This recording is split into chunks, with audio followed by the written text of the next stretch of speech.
In late 2019, while word of a troubling new virus was just beginning to cause a worldwide stir, an Arizona semiconductor company slashed its workforce at a factory in Colorado.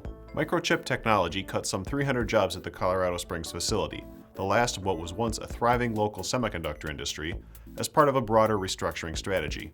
Amid long-term declines in the older chips produced at the Colorado Springs site, Microchip sought to turn it into a boutique fab, focused on specialty chips for the military, aerospace, and automotive sectors. But circumstances beyond its control, to put it lightly, apparently prompted the company to change its plans. Pandemic-related interruptions in global supply chains and a surge in demand from electronics companies and automakers alike created a persistent, problematic shortage of semiconductors worldwide, and forced manufacturers and policymakers to take a new look at producing chips in the US, after watching the industry move overseas for decades. After the 2019 cuts reduced its payroll from about 800 to roughly 500, the crisis prompted Microchip to bring workers back and add new hires, officials told the Colorado Springs Gazette. The company also added new products for aerospace and electric vehicle applications. The facility's workforce returned to some 700 by early last year.